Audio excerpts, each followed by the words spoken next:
We've got some clarity on Trump's tariff policy, and it's worse than every investor I've spoken with thought. Stocks are down as a result, so let's dive in. As a reminder, I'm a business journalist at Yahoo Finance. I've been anxiously awaiting the announcement of these tariffs like every other investor who's been wondering whether or not clarity on these tariffs will have any positive lift to the stock market. There's a 10% baseline on all countries, and then these are the additional tariffs on so-called bad actors. These are countries that the Trump administration has said have a strong trade imbalance with the United States. A 20% tariff on the EU stacked on top of a 10% baseline tariff means a 30% tax on anything coming in from the EU. In basic terms, a $100 bottle of champagne from Europe could be as much as $130 moving forward, and that's before any alcohol-specific tariffs kick in. Again, these tariff rates are higher than most of the sources I have on Wall Street had predicted, so we are seeing ETFs and futures selling off as a result.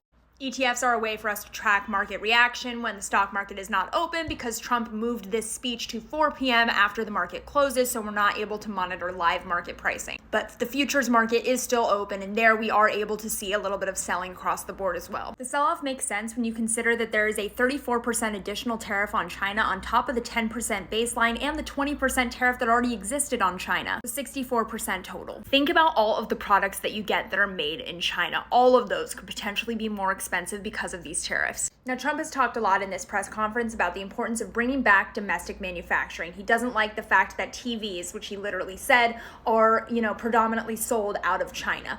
The problem with bringing that manufacturing back to the United States is that it's extremely expensive to build the infrastructure to support that, and the United States has things like labor laws that make the production of products more expensive than they could ever be made in places like China. That is why a lot of the experts I speak with see reciprocity as a goal that the United States should maybe not have. Because with the current tariff dynamic, we are able to import goods into the United States for far cheaper than we would be able to produce them domestically. That supports our hyper-consumerism environment because we're able to import goods and afford them at a cheaper rate than we would be able to afford them if they were produced here. So where does the market go from here? Well, one, investors just wanted clarity on these tariffs. I don't know that we got that clarity today because these tariffs are so different across the board for all these countries we have trade imbalances with. But one thing is for sure, investors across the board have told me the market has not priced in the risk of tariffs that are this high.